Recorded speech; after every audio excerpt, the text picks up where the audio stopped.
오늘 설교 본문은 신명기입니다. 신명기는 구약 성경의 5번째 책이자 또한 모세오경의 마지막 책이기도 합니다. 그런데 신명기에서 신자는 하나님의 신자가 아니고 되풀이한다, 반복한다라고 하는 그런 뜻을 가지고 있습니다. 그래서 신명기란 이름을 한문으로 풀이하면은 하나님의 즉 율법을 되풀이하여 기록한 책이라는 뜻이 바로 신명기라고 하는 책입니다. 이것은 신명기가 창세기에서 민수기까지 이르는 모든 율법을 반복하고 있는 책이라는 사실을 그 이름을 통해서 의미하고 있습니다.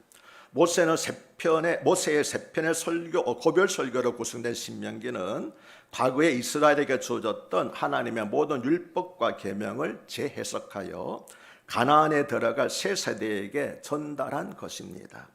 신명기에서는 지루할 정도로 하나님의 율법과 법도들을 반복하여 선포합니다. 그 이유는 그것들을 이스라엘 백성들의 심령 속에 깊이 새기기 위함이었으며 그 말씀을 통해서 생명의 삶을 누리며 살아갈 수 있도록 하는 그런 모세의 간절한 마음이 담긴 것이 바로 신명기입니다. 그런데 신명기는 단순한 율법의 반복이 아니라 새로운 세대에게 주시는 하나님의 새로운 계명입니다. 같은 하나님의 말씀이라 할지라도 그 대상이 누구이고 그 시대가 어떤 거에 따라서 조금씩 다르게 적용돼야 되는데 신명기가 그 사실을 우리에게 보여주고 있습니다. 출애굽 1세대는 놀라운 은혜를 출애굽 당시와 광야 생활에서 경험했음에도 불구하고 하나님을 신뢰하지 않고 그의 말씀에 순종하지 않았습니다. 그 결과 광야가 그들의 무덤이 되고 말았습니다. 모두가 다 40년 동안의 광야에서 죽고 말았지요.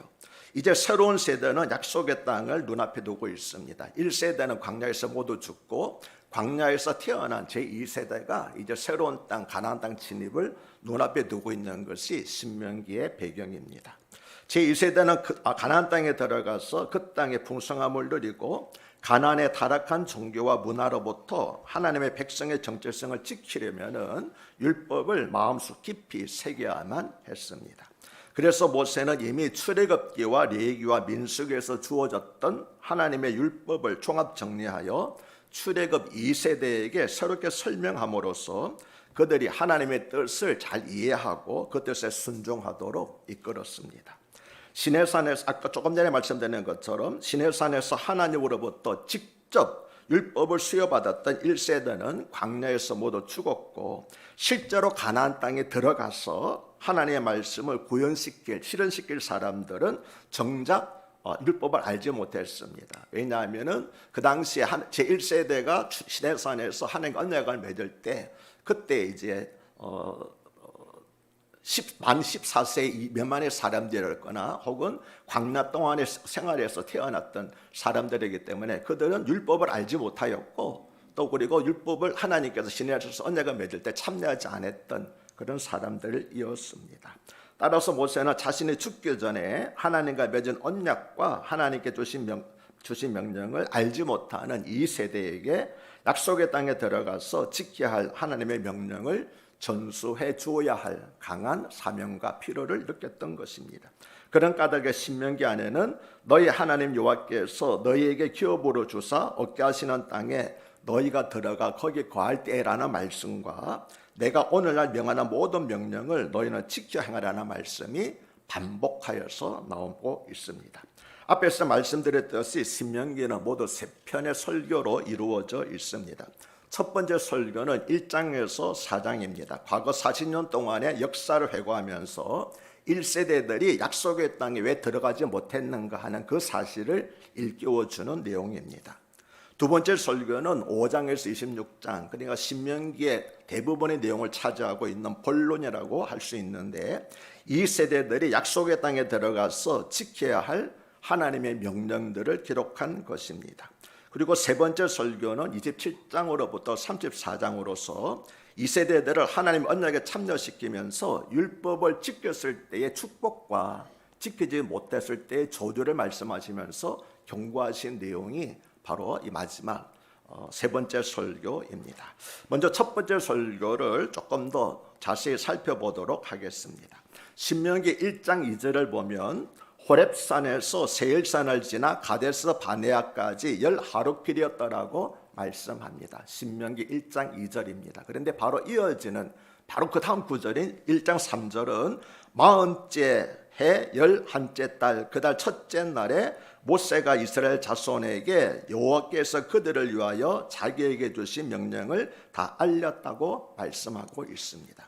그러니까 1절과 2절을 잘 보시게 되게 되면은 1절과 2절 사이에 구절은 한 구절 사이지만 시간의 간격은 무려 38년이라는 간격이 2절과 3절 사이에 있는 것입니다. 그러니까 그리고 여기서 말하는 가데스 바네아라고 하는 것은 이스라엘 백성들이 12족장을 정탐꾼으로 파견한 곳이죠. 따라서 모세는 이 신명기 첫 번째 설교를 시작하면서 10하루면 들어갈 수 있는 그곳을 왜 38년이나 걸려서 들어가게 되었는가 하는 그 원인을 이 세대들에게 말해줌으로써 그의 설교를 시작한 것이었습니다. 그러면 여러분 왜 38년 동안 이스라엘 백성들이 광야에서 방황하게 되었습니까? 이에 대해서 지난번에 살펴보았던 민수기 14장 33절과 34절은 너의 자녀들은 너희 반역한 죄를 지고 너의 시체가 광야에서 소멸되기까지 40년을 광야에서 방황한 자가 되리라. 너희는 그 땅을 정탐한 날수인 40일의 하루를 1년으로 쳐서 그 40년간 너의 죄악을 담당할지니 너희는 그제서야 내가 싫어하면 어떻게 되는지를 알리라 하셨다라고 그 이유를 말씀하셨습니다. 하나님께서 40년 동안 가나안 땅, 약속의 땅이 어떤가를 돌아보게 하시는데 그들이 약속의 땅을 보고 돌아왔습니다. 하나님 말씀대로 과연 적각골이 흐르는 땅이라서 포도송이도 무성합니다 라고 그 증거물까지 가져왔음에도 불구하고 그들은 올라가기를 싫어했던 것이죠. 그래서 하나님께서 너희가 40일 동안 가나안 땅을 돌아보고서도 내가 약속한 그 땅에 들어가지 못하느냐? 그래도 내 나를 알지 못하겠느냐? 그러면 너희가 40년 동안 하루를 너희가 살펴봤던 40일 하루를 1년으로 쳐서 30년 동안 방황하면서 광야를 생활하면서 과연 내가 어떤 사람인지 너희가 알아보라. 청합 체험하라고 그렇게 말씀을 하신 것입니다. 모세는 첫 번째 설교에서 이제 곧 가나안 땅에 들어갈 출애굽 2세대에게 바로 이 사실부터 상기시킨 것입니다. 그래서 그는 신명기 1장에서 너의 하나님 여호와께서 너의 조상 아브라함과 이삭과 야곱에게 맹세하여 그들과 그들의 후손에게 주리란 땅이 너희 앞에 있으니 들어가서 그 땅을 차지할지니라 하고 하나님께서 명령을 하셨음에도 불구하고 그러나 너희가 올라가기를 원하지 아니하고 너희 하나님 여호와의 명령을 거역하여 장막 중에서 원망하여 이르기를 여호와께서 우리를 미워하심으로 아모리 족속의 손에 넘겨 멸하시려고 우리를 애굽 땅에서 인도해 내셨다 하고 출애굽 1세대의 불순종을 이스라엘 백성들 앞에서 상기시키면서 고발을 하였습니다. 그래서 여호와께서 너의 말소리를 들으시고 노하사 맹세하여 이르시되 이 악한 세대 사람들 중에는 내가 그들의 조상에게 주기로 맹세한 좋은 땅을 볼 자가 하나도 없으리라고 말씀하셨다는 것입니다. 그래서 그들이 광야 40년 동안 방하게 되었다고 하는 1차적인 원인을 모세는 신명기 1장에서 말을 하였습니다. 이것이 첫 번째 설교의 중심 내용이기도 합니다. 그런데 여러분이 잘 아시는 것처럼 지난번 민수기 설교 때도 말씀을 드렸습니다만 이스라엘 백성들이 40년 동안 광야 생활한 것은 단순히 그 첫 번째 이유만이 아닌 거죠. 또 다른 이유, 숨겨진 하나님의 이유가 있었던 것을 우리는 알 수 있습니다. 그것이 바로 신명기 8장 2절에서부터 4절 말씀입니다. 우리 신명기 8장 2절부터 4절을 함께 읽도록 하겠습니다. 내 하나님 여호와께서 이 40년 동안에 내게 광야길을 걷게 하신 것을 기억하라. 이는 너를 낮추시며 너를 시험하사 내 마음이 어떠한지 그 명령을 지키는지 지키지 않는지 알려 하심이라. 너를 낮추시며 너를 줄이게 하시며 또 너도 알지 못하며 내 조상들도 알지 못하던 만나를 내게 먹이신 것은 사람이 떡으로만 사는 것이 아니요 여호와의 입에서 나오는 모든 말씀으로 사는 줄을 내가 알게 하려 하심이니라.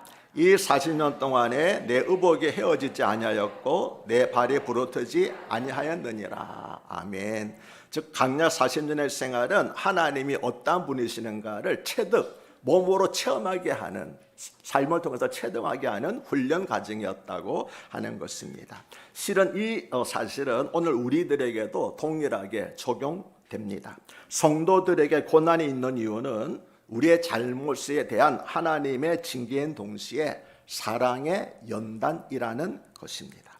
그래서 이 사실을 깨달은 다윗은 시편 119편 67절과 71절에서 고백하기를 고난 당하기 전에는 내가 그릇 행하였더니 이제는 주의 말씀을 지키나이다. 고난 당한 것이 내게 유익이라. 이로 말미암아 내가 주의 율례들을 배우게 되었나이다라고 고백을 하였습니다. 고난 당하기 전에는 알지 못했는데 고난 당하고 난 뒤에 주로서 하나님의 말씀을 깨닫게 되었습니다. 그래서 고난이 나에게 오히려 유익이 되었습니다라고 고백을 합니다. 신약 성경도 보시면은 히브리서 12장 6절과 11절에서 이렇게 말씀합니다. 주께서 그 사랑하시는 자를 징계하시고 그가 받아들이시는 아들마다 채찍질 하심이라 하였으니 무릇 징계가 당시에는 즐거워 보이지 않고 슬퍼 보이나 후에 그로 말미암아 연단받은 자들은 의와 평강의 열매를 맺느니라. 아멘이십니까? 지금 당장에는 징계가 가는 것이 좋지 않게 보이지만 하나님께서 그럼에도 불구하고 우리에게 징계를 주시는 이유가 뭡니까? 훗날에 연단받아서 우리에게 의의 열매와 평강 열매를 맺도록 하기 위하여서 우리를 징계하신다고 말씀하고 있습니다. 물론 억지로 징계는 받지 마시지만 하나님께서 섭리 가운데 우리를 징계하실 때 하나님 이 징계의 너머에 하나님의 뜻이 있는 줄로 믿습니다. 그래서 다윗처럼 우리도 고난당한 것이 내게 유익이라고 하는 고백을 할 수 있게 해달라고 그렇게 기도하시면서 고난의 시기를 믿음으로 잘 이겨나가시는 여러분이 되시기를 축복합니다. 두 번째 설교는 신명기의 본론에 해당되는데 이 세대들이 가나안 땅에 들어가서 지켜야 할 하나님의 명령, 즉 율례와 법도를 가르친 것입니다. 여기서 율례는 종교법을 말하는데 성막, 제사, 절기 등에 관련된 법규들을 말합니다. 다시 말하면 이 율례는 하나님을 어떻게 섬길 것인가 하는 것을 가르친 것이 율례입니다. 그리고 법도는 사회법인데 인간 사회에서 서로가 지켜야 할 법을 말합니다. 이 법도를 통해서는 하나님의 백성들이 세상에서 사람들과 어떻게 더불어 살아갈 것인가. 그래서 하나님께서는 십계명도 마찬가지잖아요. 전반부에서는 대신계명, 하나님을 어떻게 섬길 것인가를 말씀하고 있고 후반부에서는 대인계명, 인간관계에서 우리가 어떻게 살을까를 말씀하셨는데 바로 이 두 번째 설교가 그 같은 내용으로 되어 있다는 것을 우리가 알 수 있습니다. 가나안은 소돔과 고모라와 같이 죄악에 관영하여 심판을 당하게 된 땅이었습니다. 따라서 이스라엘 백성들은 마치 전염병의 창고라는 지옥으로 들어가는 것과 같은 감염의 위험이 있었습니다. 그래서 모세는 할아버지가 어린 손자에게 말하는 것처럼 같은 말씀을 반복적으로 여러 방면으로 강조를 했습니다. 물론 애정으로 춘 거지만 자칫 잘못 들으면은 아주 지루한 잔소리처럼 들릴 수도 있는 것이 바로 신명기 내용입니다. 모세는 크게 두 가지, 즉 반드시 행해야 할 것과 행해서는 아니 될 것 두 가지를 명령했습니다. 먼저 반드시 행해야 할 것은 예수님께서도 크고 첫째 되는 계명이라고 말씀하신 것인데 신명기 6장 4절과 5절에 이스라엘아 들어라, 우리 하나님 여호와는 오직 유일한 하나님이시니 너는 마음을 다하고 뜻을 다하고 힘을 다하여 내 하나님 여호와를 사랑하라는 말씀입니다. 이 말씀은 쉐마라고 하여서 이스라엘 백성들이 가장 귀하게 여기는 성경 말씀이 바로 이 신명기 6장 4절과 5절 말씀입니다. 두 번째 설교에는 잊지 말라고 하는 말이 12번 나오고 기억하라는 말이 15번 나옵니다. 즉 너는 조심하여 너를 애굽 땅 종되었던 집에서 인도하여 내신 여호와를 잊지 말라고 하고 너는 광야에서 1세대들이 내 하나님 여호와를 경록했던 것들을 잊지 말고 기억하라고 거듭 권면을 합니다. 그럼 행하면 안 되는 것은 무엇입니까? 그것은 한마디로 다른 신, 즉 우상을 숭배하지 말라는 것입니다. 하나님께서는 모세를 통하여서 십계명과 율법을 주시기에 앞서서 아브라함에게 먼저 언약, 즉 메시아 언약을 주셨습니다. 하나님께서는 아브라함의 자손으로 그리스도를 보내주셔서 천하 만민이 복을 받게 하려고 하려는 구원 계획을 갖고 계셨습니다. 그러나 이스라엘은 그 하나님의 구원 계획을 알지 못하고 탐욕에 가득하여 이방인들처럼 눈에 보이는 우상을 통해서 복을 받으려고 했던 것입니다.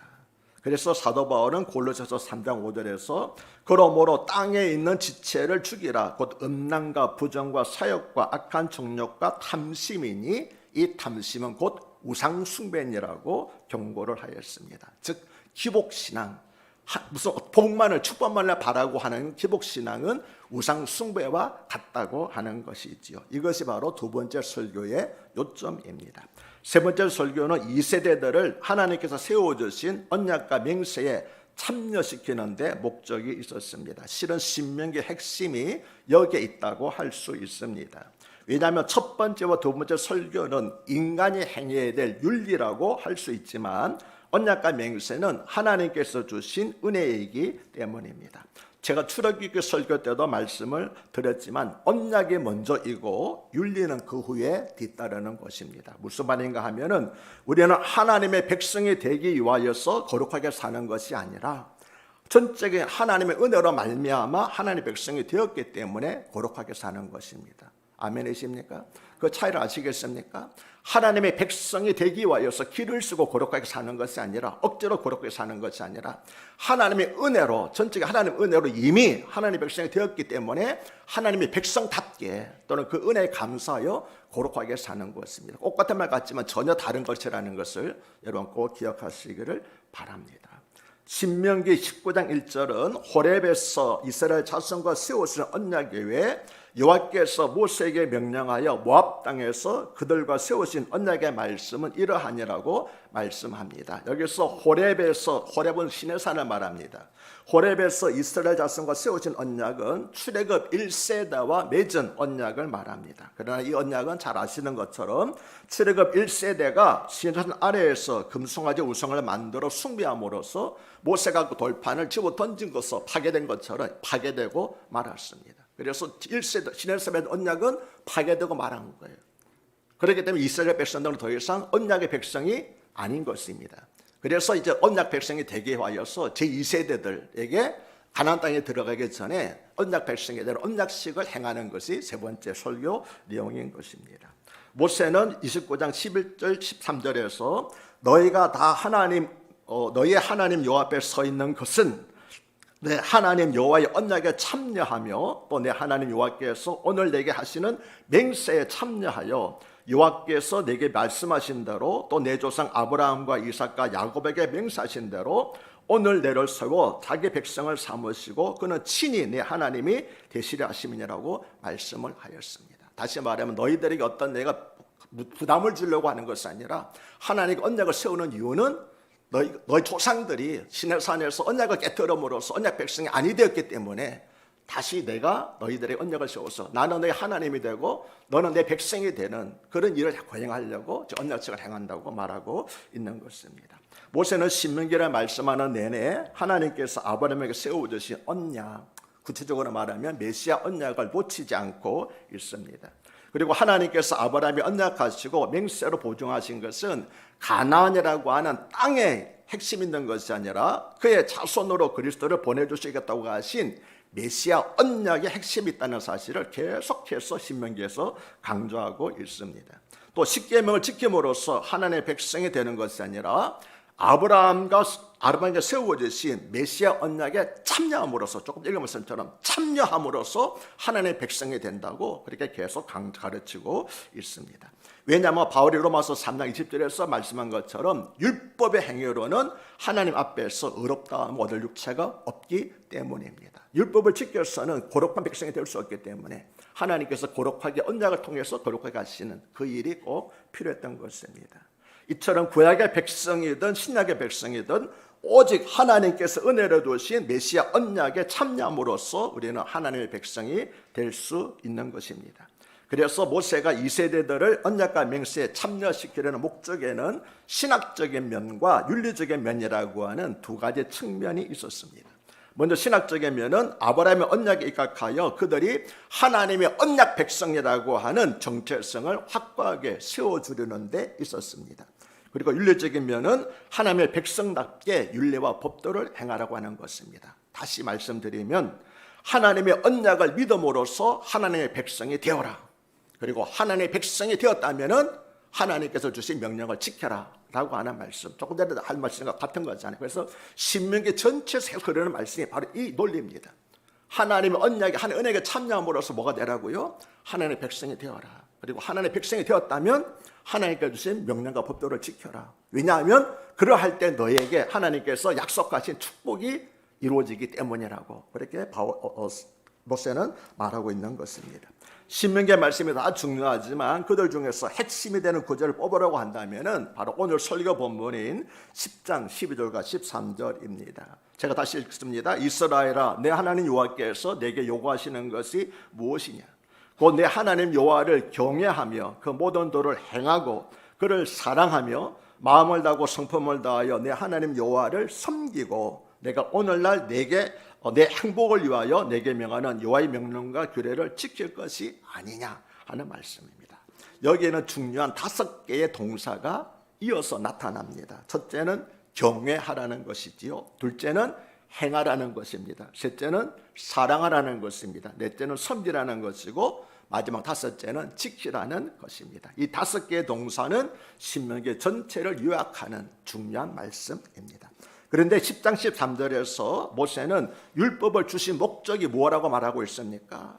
내 행복을 위하여 주신 것이라고 말씀합니다.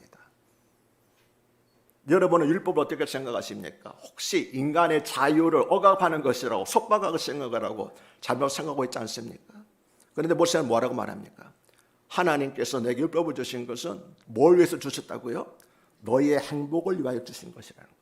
아멘이십니까? 하나님 모든 말씀 다 마찬가지입니다.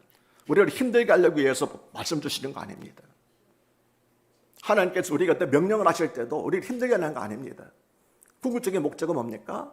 너희를 행복하게 하려고, 너희를 행복하게 하려고 하나님 계속해서 우리에게 말씀하신 줄로 믿습니다. 여러분 부모님을 생각해 보십시오. 부모님은 자식들에게 계속해서 뭘 하라고 요구하잖아요. 왜 요구합니까? 자녀들이 잘 되라고, 자녀들을 사랑하니까 복 받으라고. 부모가 천년만년 잘 살기 위해서 자녀들을 뭘 요구하는 거 아니잖아요. 부모가 자식들에게 요구하는 걸 뭘 요구합니까? 자녀들이 잘 되라고, 너희도 행복하게 살라고 요구하는 거 아닙니까? 모세가 그걸 말하고 있는 거예요. 하나님께서 우리에게 왜 명령하시느냐? 왜 율법을 요구하시느냐? 너희 행복을 위해 주신 것이라는 거예요. 아멘이십니까? 하나님의 말씀은 우리의 행복을 위해서 주신 것입니다. 아멘이십니까? 우리 힘들게 하는 거 아니에요. 말씀을 지키지 않을 때 힘들게 사는 것이지 말씀을 지키면 복 받습니다. 말씀을 지키면 형통합니다.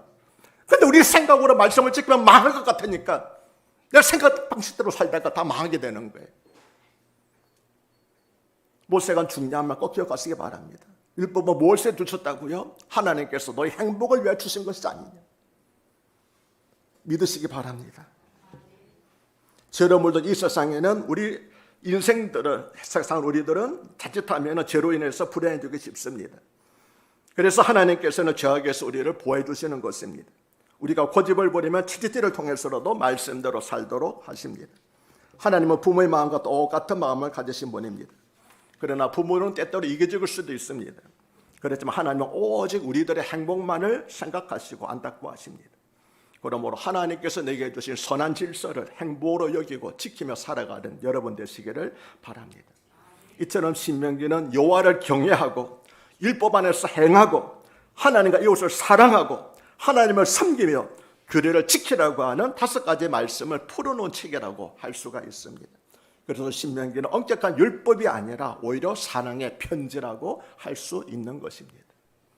오늘날 많은 사람들이 구약을 별로 좋아하지 않지요. 읽으면 죄의식을 느끼기 때문입니다. 그러나 율법을 주신 하나님의 본래 의도를 깨닫게 되면, 우리 행복을 위해 주신 의도를 깨닫게 되면 얼마나 감사한지 모릅니다. 우리가 율법을 인간의 힘으로 다 지킬 수 없는 것은 사실입니다. 성령님께서 함께 하시지 않으면 하나라도 지킬 수가 없습니다. 하지만 율법을 다 지키지 못한다 할지라도 하나라도 지키면 하나로부터 복을 받는 줄로 믿습니다. 신명기 28장 보십시오. 신명기 28장은 축복장이라고 말하고 있잖아요. 앞에는 축복을 쭉 말씀하고 이어서는 저주를 말씀하는데 하나님께서 쭉 말씀하시고 축복을 말씀 이렇게 하면 복 주고 이렇게 하면 축복 이렇게 축하하는데 다 지키면 복 준다고 말합니까? 아닙니다. 그 가운데서 하나로도 지키면 내가 너에게 복을 주겠다. 내 말씀을 지키면 너희가 성읍이든 들에 나가 내 복을 받겠다. 내가 너를 지켜주겠다고 그렇게 말씀을 하고 계십니다. 왜 순종합니까? 구원받은 은혜가 감사해서 순종하는 것입니다. 우리는 율법은 사람의 행복을 위해서 주신 것이라고 하는 율법을 접근하는 기본적인 전제를 다시 깨달아야 할 것입니다. 그럴 때 구약의 말씀과 성경의 모든 말씀이 우리에게 은혜가 되고 축복이 될 것입니다. 신명기 6장 3절은 이스라엘아 듣고 삼가 그것을 행하라. 그리하면 너희가 복을 얻고 내 열조의 하나님 여호와께서 내게 허락하신 같이 적각골이 흐르는 땅에서 너희 수요가 심히 번성하리라고 말씀합니다. 하나님의 말씀을 듣고 행하면 복을 얻고 번성하리라고 하는 것이 하나님의 마음이고 하나님께서 우리에게 주신 약속의 내용입니다. 이 말씀은 또한 모세가 가나안 입성을 목전에 두고 있는 출애굽 세대에게 하나님만을 사랑하고 하나님을 경외하는 마음으로 언제나 순종과 충성할 것을 전한 말씀입니다. 내 백성들아 나나 너희와 함께 들어가지 못한다. 그러나 이 말씀만은 꼭 기억하거라. 내가 아니라 하나님의 말씀이 너희들을 지켜주시고 하나님의 말씀을 지키면 너희가 대대로 영원토록 행복하게 살 것이다. 우리 부모님들이 언젠가나 자녀들을 돌봐줄 수 없습니다. 우리는 언젠가는 우리 자녀보다 먼저 세상을 떠납니다. 그러나 우리 자녀에게 심겨진 하나님 믿는 신앙, 그들 마음속에 새겨진 하나님의 말씀은 영원토록 그들을 생명의 길로 인도해 주실 줄로 믿습니다. 영원한 축복의 길로, 성공의 길로, 행복의 길로 인도해 주실 줄로 믿습니다. 그러므로 자녀들에게 재산을 물려주려 하지 마시고 돈이라고 해서 있다가 없잖아요. 돌고 돈다고 돈이라고 그러지 않습니까? 그러나 하나님의 말씀이 마음속에 새겨지면 그 말씀은 영원토록 떠나지 않습니다. 우리 자녀들의 삶을 지켜줍니다. 그들의 생명을 보존해 줍니다. 그들 앞길을 축복해 줍니다. 시편 119, 105절 말씀처럼 여호와의 말씀은 주의 말씀은 내 발의 등이요 내 길의 빛입니다. 그 말씀 우리로 생명을 인도해 주십니다. 푸른 풀밭과 실만한 물가로 인도해 주시는 줄로 믿습니다. 언제까지나 자녀들을 돌봐준다고 생각하지 마시고 내가 돌봐주고 생각하지 마시고 하나님의 말씀에 자녀들을 위탁하시는 그런 지혜로운 믿음의 부모님들이 되시기를 바랍니다. 사춘기를 심하게 꽂고 있는 한 중학생 아들이 있었습니다. 반항심에 가득한 아들은 엄마에게 대들면서 말했습니다. 엄마, 나에게 너무 많은 것을 요구하신다는 생각이 들지 않으세요? 왜 꼭 엄마 말을 다 들어야 하나요? 자신이 난 사랑하는 아들로부터 이런 말을 듣는 어머니의 마음이 얼마나 아팠겠습니까? 그런데 실제로 사춘기 자녀를 두고 있는 많은 부모들이 이와 같은 고충을 겪고 있습니다.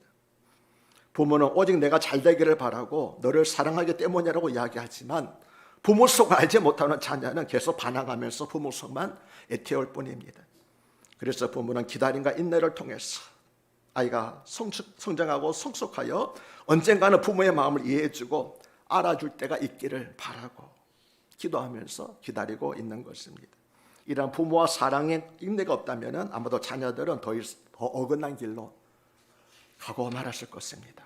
그런데 혹시 우리도 하나님 앞에서 사춘기 자녀들처럼 행동할 때가 있지 않았습니까?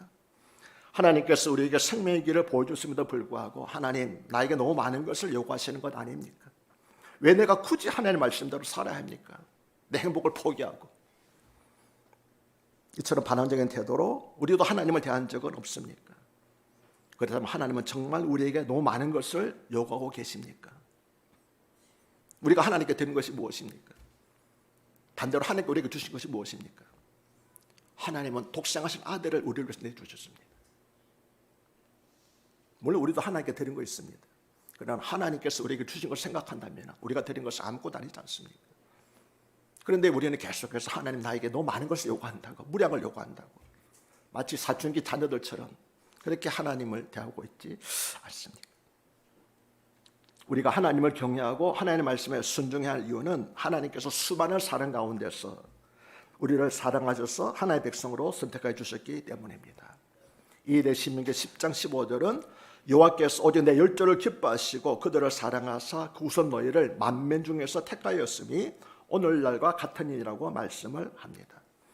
하나님께 택함을 받았다고 하는 것은 제사함을 받고 영원한 형벌과 고통의 장소인 지옥에서 건짐을 받았으며 사망과 저주의 노예 상태에서 해방되어 자의 몸이 되었음을 의미합니다.